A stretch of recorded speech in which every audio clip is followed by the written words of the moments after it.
Semangat pagi untuk sahabat Hermina. Kita dalam podcast Hermina. Untuk kali ini kita ada narasumber nih dari fisioterapis klinik tumbuh kembang, ada Ibu Supriyati Rahayu atau Ibu Ayu dari klinik tumbuh kembang ya Bu ya. Tumbuh kembang. Ya, Ibu Ayu ini di fisioterapis sebagai apanya Ibu? Terapis apa ini Bu? Saya kebetulan terapis bicara, tetapi sebagai kepala pelayanannya. Iya, kepala pelayanan instalasi fisioterapi ya Bu Instalasi rehabilitasi medik. Oh, rehabilitasi medik dan klinik tumbuh kembang. Ya, ini Bu Ayu, kita tuh akan membahas tema tentang tumbuh kembang anak ya Bu ya. Iya. Ya, untuk di luar sana kan banyak sekali tumbuh kembang anak itu menjadi salah satu modal awal ya Bu untuk untuk anak menjadi step-stepnya untuk menjadi dewasa ya Bu ya. Kalau salah penanganan mungkin bisa pengaruh ke depannya ya Bu ya, ke tumbuh kembangnya ya Bu ya. Nah, Ibu, yang pertama untuk mendeteksi dini tumbuh kembang pada anak itu gimana Bu? Iya, terima kasih. Deteksi dini di era sekarang ini sangat penting sekali, gitu ya. Karena apa? Di era pandemi ini otomatis pergerakan terbatas, sosial terbatas, untuk ketemu dengan orang juga terbatas, banyak aktivitasnya terbatas, dan sekarang ini juga banyak anak yang sibuk hanya dengan gadgetnya. Nah, otomatis hal tersebut akan sangat berpengaruh terhadap tumbuh kembang anak seperti itu. Makanya perlu buat ibu-ibu muda gitu, perlu sekali dilakukan deteksi dini untuk mengetahui apakah anak saya ada penyimpangan perkembangan atau misalnya ada keterlambatan perkembangan atau tidak. Nah, itu. Jadi itu sangat penting sekali gitu. Oh, gitu ya Bu ya. Terus untuk bisa mendeteksi itu apa aja Bu yang bisa dilakukan sebagai pendeteksi dininya itu Bu? Ya, untuk deteksi dini sendiri ada beberapa ya.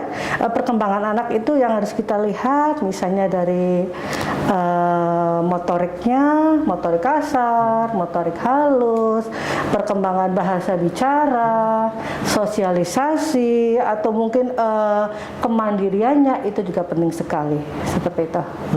Gitu ya Bu ya. Berarti banyak aspek ya Bu untuk bisa mendeteksi dini tumbuh kembang anak itu ya Bu ya.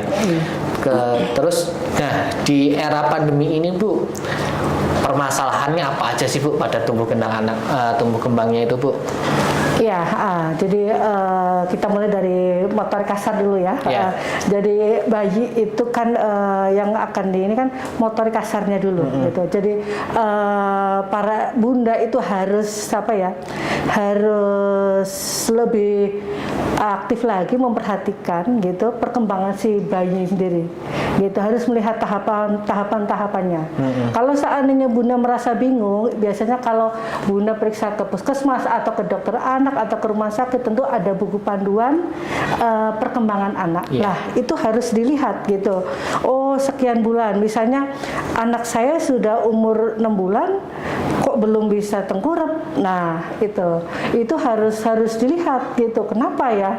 Terus anak saya harusnya umur sekian sudah bisa duduk, kok belum bisa duduk. Nah, itu motorik kasar ya. Jadi itu harus diperhatikan, kita harus lihat dari grafiknya gitu. Grafik perkembangannya sudah sesuai atau belum. Kalau belum, harus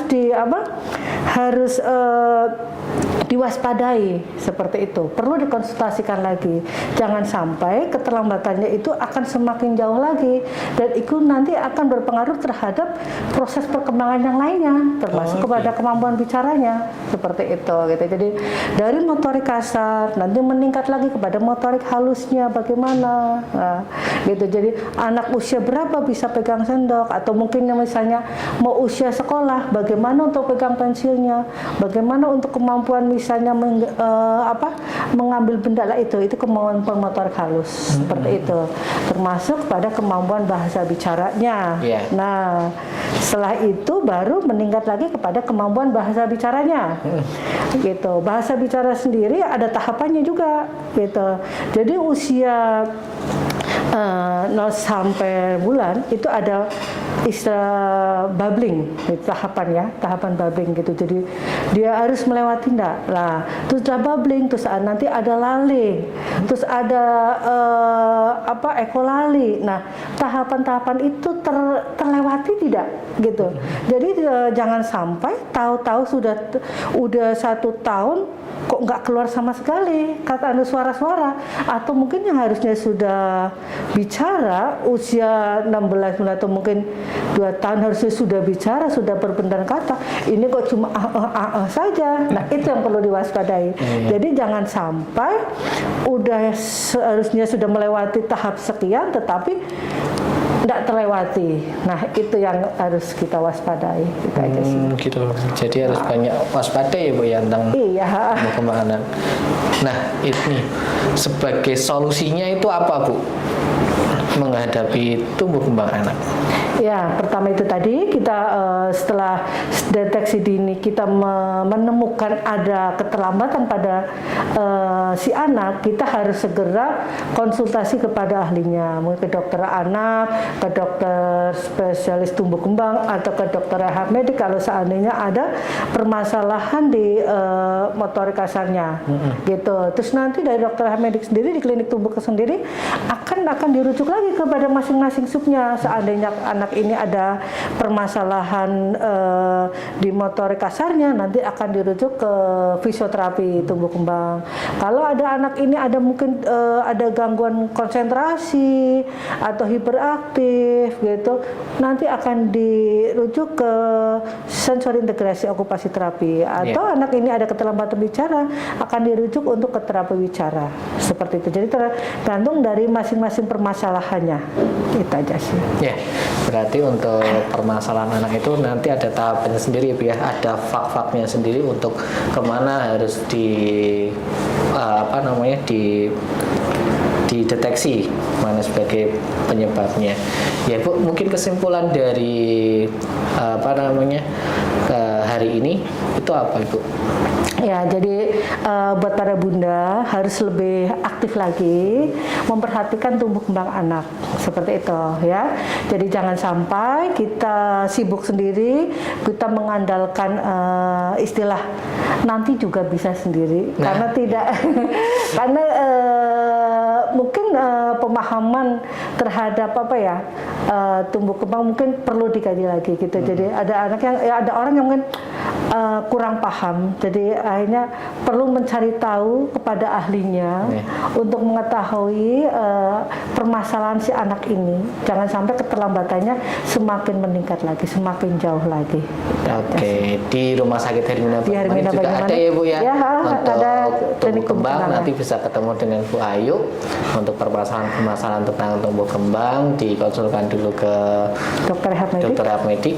Nanti untuk langkah selanjutnya nanti bisa dikonsultasikan. Setelah konsultasi nanti bisa dilakukan. Semoga anak-anak bunda bisa melampauinya, bisa tahapan masalah-masalah tumbuh kembang bisa terselesaikan. Jadi untuk adik-adik bisa kembali ke sewajarnya ya Bu. Perkembangan sesuai dengan usianya. Perkembangan sesuai dengan usianya. Ya, terima kasih untuk teman-teman, untuk pemirsa podcast Hermina ini. Terima kasih untuk waktunya dan ilmunya Ibu Ayu. Semoga nanti bisa gabung lagi. Semoga bermanfaat. Ya, terima kasih. Selamat siang.